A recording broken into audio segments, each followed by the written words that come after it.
Jam wale mon bandiraɓe musidɓe tedduɓe hettiɓe heeɗiɓe daraɓe Ayaw Pindi TV en garti e katande jomiraɗo e subaka hannde o ngam yettinan ɗon ko sifa e kelle gadane jandeji leydi Sénégal joni paalin koye jandeji ɗi. ñalawma ko aljuma ina hawri e nogas e goho lewru jeetaɓiru hitandu junnaji ɗiɗi e nogas e jeegom ko sifa e kelle gadane e jandiji leydi Sénégal eɗen puɗɗoro e jayde libération kam musidmen jandiyankoɓe ɓe garti ko yowiti e alhaali on ɗon korkajo o biyeteɗo Elhadj Babacar Diome mo ganduɗa kay ko lollirɗo Kocc Barma ɓe kolliti kay haala makko caggal nde ɗum haalanoɗo e ɗi adumum jewtude haala kadi ubbitima ɓe mbi ko kanko ɗon korkajo o ittama toon to suudu dumbirdu ɗo wonno ñande alarba jewtuɗo o sababude muɗum noon ko téléphone makko portable ƴeewede ko noonni kadi e ordinateur makko ɓe garti noon e caggal nde on ɗon iPhone 16 mo joguino ƴeewa ene wondande on gueɗe kewɗe kay tawama hen ha tengti noon e ɓen ɓe ganduɗa kay koɓe o jokkodiranno taw ko banggue WhatsApp ɓen ɓe ganduɗa kañum goni neldannoɓema ɗin ɗon vidéo ji ɗum kala ina tawe e jande arti e alhaali Aziz Dabala kam e Boubacar Gano lollirɗo waali caggal kay nde ɓen ɗon ɗiɗo foof mbarano toon to ganduɗa kañum woni Pikine Technopole no toyete on ɗon débatjo biyeteɗo Nabou Leye kañum fawanoma junggo ɓe kolliti kay kanko Nabou Leye e ñalawma hanki o hino haw paari gam yidde yaltude toon to suudu dumbirdu kono de ene wayno chambre d' accusation kañum kay o waɗimo toon maintenir woni tan heddimo toon to suudu dumbirdu toyete e janede arti e on ɗon debbajo biyeteɗo mo ganduɗa kañum woni Khady Diagne mo ganduɗa kay ko kañum ne woni ko fawa junggo kanko noon o fawira junggo ko wiyete ko usage de faux e tentative d'escroquerie kanko noon debbajo ɓe kolliti kay o yani kay ko caggal on ɗon plainte mo ganduɗa kay o fawanomo ɗum honon wiiri kam musidmen e jandiyankoɓe jande arti e ɗin ɗon conséquence uji ganduɗa kay jibini ɗum ñalawma hanki o ɗin ɗon toɓoli ɗi ganduɗa kay jippinoma e nder leydi ndi ha tengti noon ɗo ete lamoko ngo Dakar toon to Thiès ha toon to Touba to ete ɓe kolliti toon ko yimɓe ɗiɗo kay goni ko kawri e ladial e ɗin ɗon toɓoli ko nonni kadi ko heewi to banggue kaɓirɗe boni hono no waɗiri e gardidi natal muɗum jayde libération jayde source a ko hen arti ɓe mbi ko ɗin ɗon toɓoli kay memi diwanuji kewɗi e nder leydi ndi diwan mo Dakar wondude e Thiès kam e diwan mo Diourbel kamen kala memama e ɗin ɗon toɓoli ɗon garɗi gardude hendu ndun ɗon hendu noon addi jibru mo fewi kadi heeɓi bonnude gueɗe kewɗe ɗo ete e nder leydi ndi ɓe kolliti kadi yimɓe ɗiɗo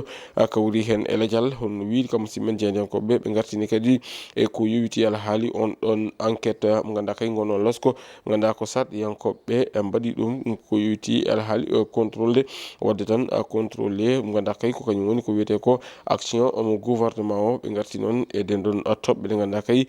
kamɓe ɓe ganduɗa kañum woni sarɗiyankoɓe mbaɗi ɗum ɓe mbi tan de ko ina tolni noon 6 commission ko kañumen kay goni ko waɗa ratifié hono wiiri e jayde ganduɗa kay kañum woni jayde wiyetede e jayde source a ƴeewoyen jayde enquête quotidien kam musidɓe jandiyankoɓe jayde enquête quotidien kamɓe noon ɓe gartande ko yowiti alhaali ɗin ɗon werlaji ɗi ganduɗa kay kañumen goni ɗi on rak ɓe mbi tan de ko ganduɗa kay wonko ɓawli e gueɗe ɗe ɓe garti ɗon e ɗin ɗon temedere walla ni temedde jeenayyi million taw koppareji meɗen franc CFA e ɗin ɗon werlaji ganduɗa kay ko mbaɗnode saisir ɓe garti noon e ɗen ɗon caɗele ɗin ɗon haalullaji ganduɗa kala nena haali hen ene tawe jande noon arti e ko yowiti alhaali ɗin ɗon werlaji ganduɗa kay ko ene tolni e temedere sappo e jeeɗiɗi werla ɓe kolli toon koye nabbo e capanɗe tati werla kañumen kay goni ko manque ɗin ɗon werlaji ko ɗum jeeyi sababu noon ɓe garti wadde namdal fewde e ɓe ganduɗa kañumen goni gongomo wiyetego on rak holno wiiri kam musidɓe men jaydiyankoɓe ganduɗa kay kamɓe goni e jayde wiyetede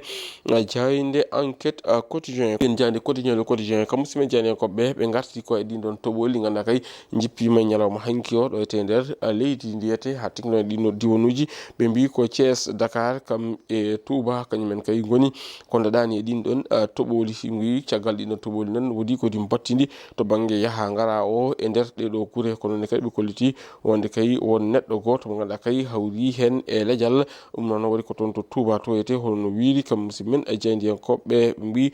ko ɗin ɗon toɓoli noon ko kadduɗe e hendu kadi kañum wonde ɗin ɗon toɓoli ko heewi noon bonni ɗo ete e nder lamorgo ngo Dakar hono jirɗon e gardidi natal ngal holno waɗiri kam musidɓe jaydiyankoɓe janide arti jandi e ko yiwiti ala haali on ɗon commission d'enquête parlementaire wonande kay ɗin ɗon député ji faade e ɓe ganduɗa kañum goni exécutif o holno wiiri kam musidmen jandiyankoɓe jande témoin quotidien kañum article e goɗɗum ko yiwiti ala haali assemblée générale mo ganduɗa kay ko ganduɗa kañum woni ko fewti ganduɗa kañum woni fédération sénégalaise mo football ɓe mbitande ko ɓe ganduɗa ko kañumen goni tas heeɓi hettade omo ganduɗa kañum woni Abdoulaye Fall hoorejo fédération sénégalaise football wondude e Madi Touré kam e maître Augustin Senghor Oumar Diaye hani e Alioune Gollo ko hoddi e woɗɓe ɓe ganduɗa kay kañumen goni e jeeyaɓe hen ɓe ɓen kala keɓama hettede holno wiiri kam musidmen jeyanenkoɓe ɗum noon waɗi koye on ɗon vidéo conférence ɓe mbi noon jencude ndi ine fatta ɗo e balɗe ɗiɗi holno waɗiri e gardidi e natal muɗum ɓe garti noon e holko jogori wonde e janggo ɗum ganduɗa kañum woni fédération sénégalaise mo football ɗum kala ine tawe e hello jeetati e jayde wiyetede jayde témoin quotidien kam musidmen jeyanenkoɓe ɓe jeehi ha toon to Fouta e Gumbaru toon to hôpital mo Wourossogui ɓe mbi ko ina abbo e capantati suka kañumen kay goni ko opéra toon taw kay joɓani hay mbuuɗu ɗum woni ko tawate e jayde témoin quotidien jani guendiri nde Le Soleil kañum arti ko yewti ala haali ɓoggi karalde kese cybersécurité e gam wadde protégé ɗinon infrastructure ji ganduɗa kay kañum e ɗinon critique aji ɓe mbi ko Sénégal waɗi activé on ɗon mode par feu holno wiiri kam musidmen jandiyankoɓe ɓe garti ɗon e ɗinon député ji ɓe mbi ñalawma hanki o ɓe mbaɗi on ɗon proposé on ɗon projet de loi ko ganduɗa kay ko yewti ala haali ɗen ɗon golle ɗum kala ine tawe e jayde nde te jayde nde ruttanima Mamadou Lendi Bassirou Diomaye Diakhar Faye mo ganduɗa kay ine fatta e ñalawma hande o toon to Tivaoune to ete ɗum ko gam humnoyde on ɗon aadi mo ganduɗa kay hoorejo leydi ndi ene adodir ɗum e galleji diine ɗi e kala e saaha so woodi kew mawɗo mo ganduɗa kay kewi e nder leydi ndi ko wayno maggal de Touba hani e gammu walla ni Daka mo Madina Gounass ƴeewoyen e jayde l'observateur kam simen jeyankoɓe ɓe garti ko e on ɗon entretien exclusif mo ganduɗa kay ɓe mbaddi ɗum e mo ganduɗa ko kañum woni Patrice Vieira cuɓaɗo kesso mo ganduɗa kay kañum woni keblow guendijo mo leydi Sénégal hono wiiri kam simen jeyankoɓe dendagal nden ɗon yewtere kala ine tawe e hello sappo e ɗiɗi e jayde groupe Futurs Médias nde jayde coftal ɓallinde jayde record quotidien kañum arti ko e série A toon to dowlaji Italie ɓe mbitande ko saison o koye ñalawma hande o fuɗɗoto Assane Diawo kam kay woni gaynako on ɗon troupeau woni tan nden ɗon wasorde ganduɗa kay ko sardi ɗi kippu makko hono waɗiri e gardidi e natal muɗum kam musidmen jeyandiyankoɓe jande arti e ko yewiti ala haali mo ganduɗa kañum woni ko Europa League toon to dowlaji Europe ɓe mbi ko mo ganduɗa kañum woni Lamine Camara kañum kay heeɓi fartan e markude e ngol ɗon loggol noon hokkimo kanko Lamine Camara jogade sembe no fewi ko yewiti e ko ganduɗa kay kañum woni ko fayi arde jande arti on ɗon phase nationale mo ganduɗa kay nene woni e wadde toon to ganduɗa kañum woni diwan mo Saloum to ete ɓe kollitino wonde kay ɗin ɗon demi final uji mbaɗi e ñalawma hanki o mo ganduɗa kañum woni super étoile mo Okas ko kam kay woni ko yaltini ɓe ganduɗa kañumen goni Gallo Malick mo Richard Toll hono waɗiri e gardidi e natal muɗum jande ganduɗa kañum woni record quotidien